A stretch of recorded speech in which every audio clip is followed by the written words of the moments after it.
Previously, let me introduce myself. My name is Rizwanda Ikmalwan with the student ID ending in 1091.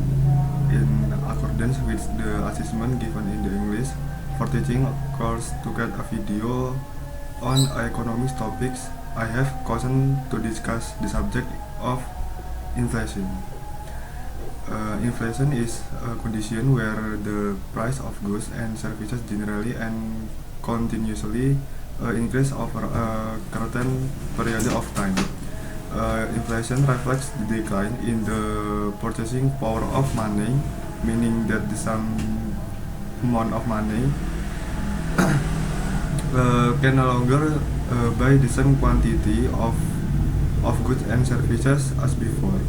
This phenomenon has wide-ranging impacts on a country's economy, both in the short and long term. In general, inflation is caused by two main factors: demand pull inflation and cost push inflation.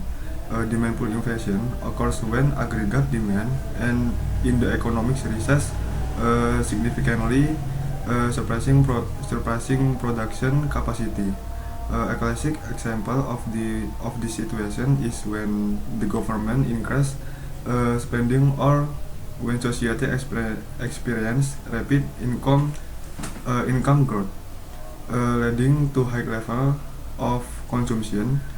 The demand for goods and services exceeds the available supply, causing price to rise.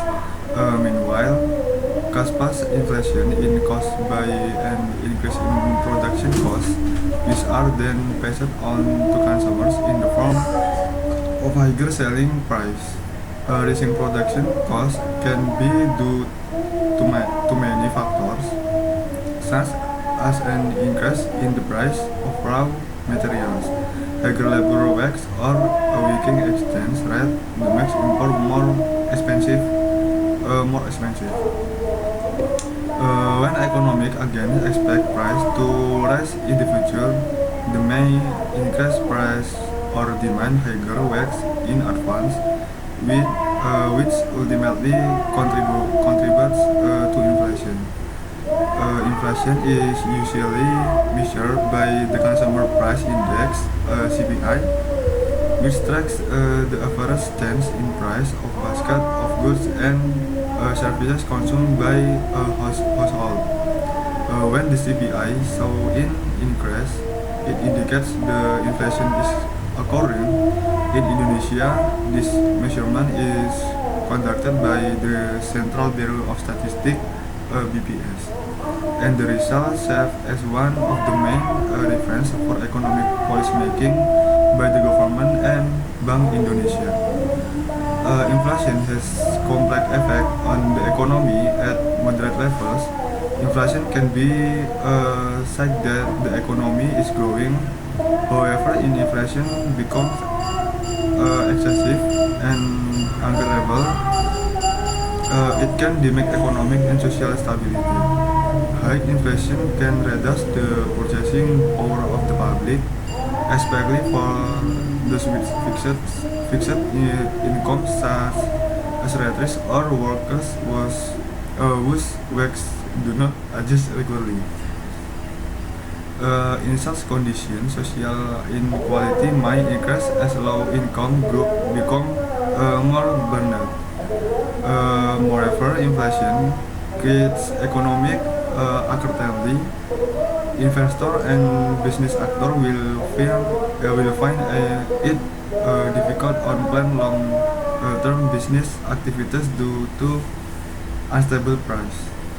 This can hinder investment and overall economic growth. Inflation can also affect a country's trade balance.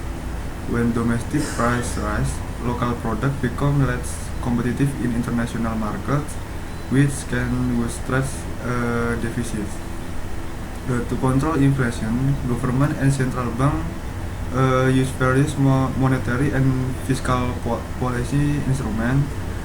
The central bank, such as Bank Indonesia, play a primary role in maintaining price stability by managing the money supply.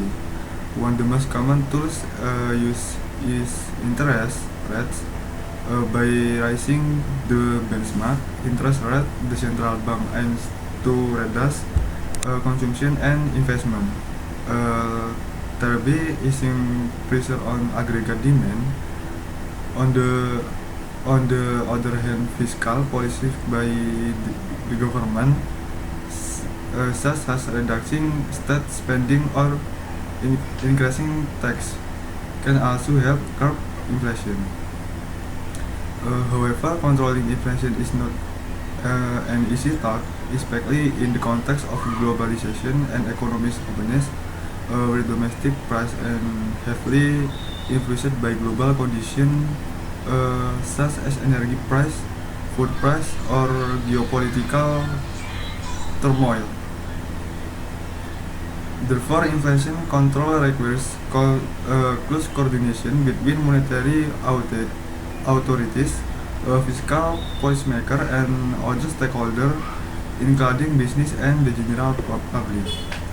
Inflation must also be fit within the framework of inflation targeting set by the central bank. Most countries, including Indonesia, adopt a framework called inflation targeting. In this framework, the central bank sets annual inflation target and communicates its policy transparently to the public. The stable inflation expansion.